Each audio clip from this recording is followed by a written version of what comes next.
Yurtimizda mahalla tizimi jamiyat hayotining eng muhim va ta'sirchan bo'g'iniga aylanib bormoqda.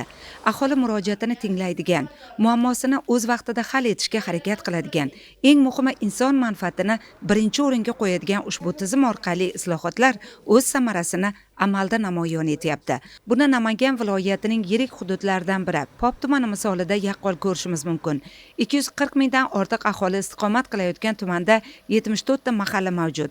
Ularda keng ko'lamli bunyodkorlik ishlari bilan bir qatorda odamlarning turmush sharoitini yaxshilash, daromad manbalarini kengaytirishga qaratilgan manzilli chora-tadbirlar amalga oshirilmoqda.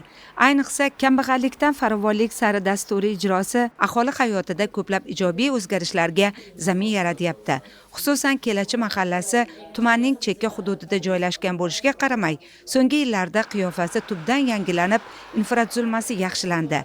Bu yosh va keksaning tili yu dilida shukronalikni paydo qilmoqda. Kelachi mahallasida 3055 ta aholi istiqomat qiladi. 2025-yilda ancha bunyodkorlik ishlari amalga oshirildi.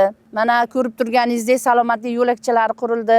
Aholimiz bundan juda ham xursand. Bundan tashqari yana mahallamizda workout maydonlari qurildi.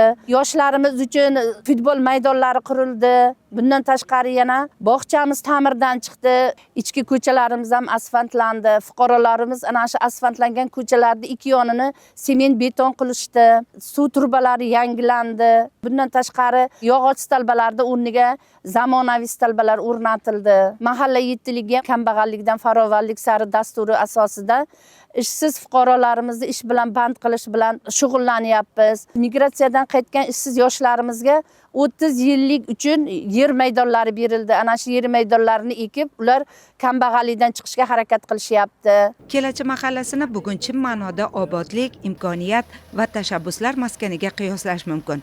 Mahallada 8 ta ko'cha mavjud bo'lib, o'tgan yili 7 kilometr asosiy va ichki ko'chalar asfaltlandi. Piyodalar uchun qulay yo'laklar barpo etildi. Hamjihat mahalla ahli bunyodkorliklarga javoban yo'l chetlarini betonlashgani ko'chalar husniga chiroy baxsh etmoqda. Shuningdek, elektr, suv ta'minotini yaxshilash maqsadida amalga oshirilgan sa'y-harakatlarni ibratli namuna sifatida tilga olish mumkin. Men Kelachi mahallasida yashayman. Shu mahallada yashayotganimdan xursandman. Prezidentimizning tashabbuslari bilan katta o'zgarishlar bo'ldi. Biz orzu qilgan mahallaga aylandi. Kundan kunga obod bo'lib bo'lyapti. Maktabimiz remont bo'ldi.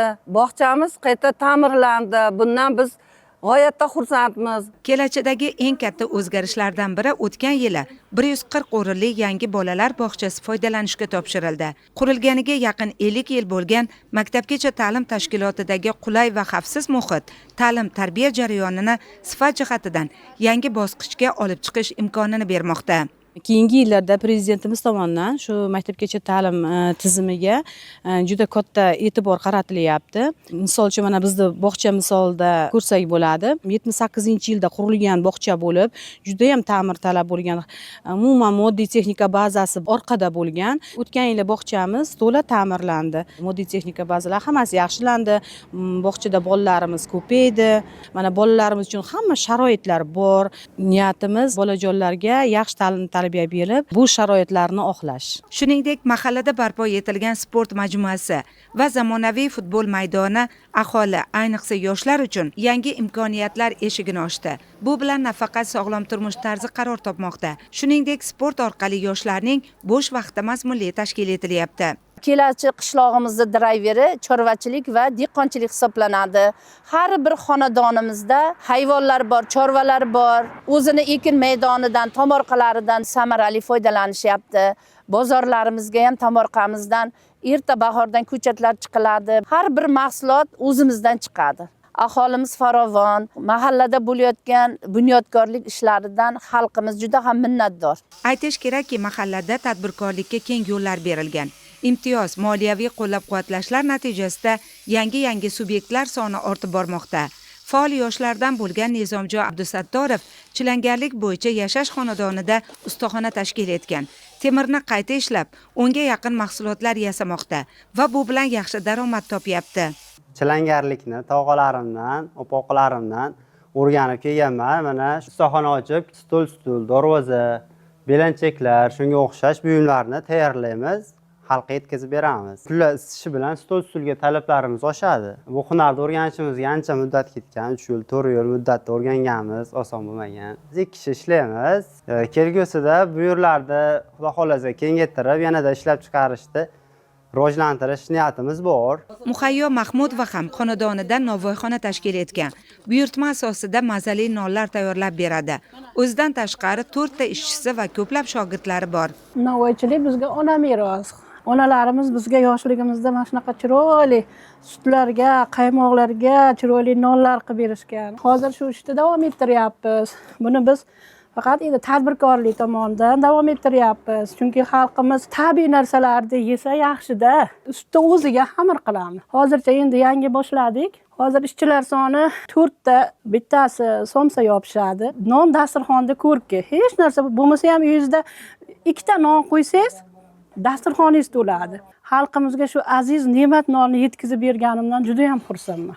Mahalladagi har bir xonadonning tomorqasi bor. Buni mirishkor kelajakli imkoniyat deb biladi. Ya'ni bir qarich yer ham bo'sh qolmaydi. Keyingi paytlarda issiqxonalar tashkil etish ommalashdi. Xususan G'ayratjon G'afforov namunali tomorqachilardan. Oila a'zolari bu yerda band va 2 sotixli issiqxonadan yilda 3 marta hosil olishmoqda. Va shu issiqxonani qurganimizga 5 yil bo'ldi. Yil 12 oy foydalanamiz shu issiqxonamizdan. Asosan farzandlar shug'ullanadi bu ish bilan. Rediska ekamiz, undan keyin bodring, undan keyin pomidor ekamiz. Inson yaxshi qarasa, yaxshi daromad topadi. Xonadan tomorqamiz 12 sotik, ochiq maydonlarga kartoshka ekamiz. Mazkur mahallani kitobsevarlikda ham namuna qilsa arziydi. Tadbirkor Davron Hakimov tashabbusi bilan ushbu kutubxona qurib berilgach, kitob fondi boyidi. Nafaqat yoshlar, balki kattalar ham bu yerda mutolaaga oshno bo'lishmoqda. Bu kutubxona 2024-yilda 15-oktyabrda tashkil qilindi. Boshlang'ich sinfda o'qitgan o'quvchim G'aniyev Davronbek ochib berdilar. Qishloqlardan ham kelib shu kitoblarni olib o'qib ketishyapti. Kutubxonadagi kitoblar yoshlarni, kattalarni idrokini, aqlini oshirish uchun, vatanga bo'lgan muhabbatini oshirish uchun xizmat qila boshladi. Hozir 200 tadan oshiq kitobxonlar bor. Ular maktab o'quvchilari, yoshlar, mana shu qishlog'imizning yoshlari, keksa faollar kelib kitoblarni o'qib ketishyapti. Men bundan juda ham minnatdorman, xursandman. O'zim boshlang'ich sinf o'qituvchisi bo'lganligim uchun shu boshlang'ich sinflar bilan ayniqsa ko'proq ishlayman.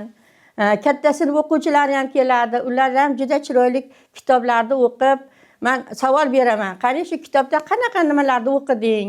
Hikoyalarni o'qiding, qanday she'rlarni o'qiding deb savollar beraman. O'sha o'quvchilar menga savolimga javob beradi. Men bundan faxrlanaman. Kutubxonada 2000 ga yaqin kitoblar bo'lib, aksariyatini badiiy adabiyotlar tashkil etadi. Shuningdek, bu yerda yoshi kichik o'g'il-qizlar uchun ham ertak kitoblari talaygina. Aytish kerakki, yoshlar o'rtasida kitobxonlikni kuchaytirish bugungi kunning muhim talabi. Chunki mutolaa bilan mashg'ul bo'lgan boladan yomonlik chiqmaydi. Bilimga intilish kuchli bo'ladi, qalbida vatanparvarlik jo'sh uradi. Hozirda Kelachi mahallasida 3000 dan ortiq aholi yashaydi. Bulardan 700 dan ziyod yoshlarni tashkil etadi. 14-30 yoshgacha. Men mana shu mahallada yoshlar yetakchisi bo'lib ishlab kelyapman. Shu ish faoliyatim davomida yoshlar bilan har xil tadbirlar, madaniy va ma'rifiy xordiq tadbirlarini o'tkazib boryapmiz. O'tgan yili ko'plab yoshlarni tadbirkorligiga ko'maklashdik. Migratsiyadan qaytgan 9 ta yoshimizga yer maydonlari ajratildi va hozirda ular daromad topyapti. Bu yil ham yoshlarimiz uchun ko'plab loyihalarni rejalashtirganmiz. Mana shu kutubxona haqida gapirib bering. Mana kutubxonamizni ko'rib turibsiz, juda ham katta va shinam. Maktabdan va mahalladan yoshlar chiqib, har kuni o'zlariga kerakli va yoqqan kitoblarni olib, o'qib, mutolaa qilishadi. Kutubxonani ochilgani yoshlarimiz uchun juda katta foyda bo'ldi. Ularning bo'sh vaqti mazmunli o'tyapti.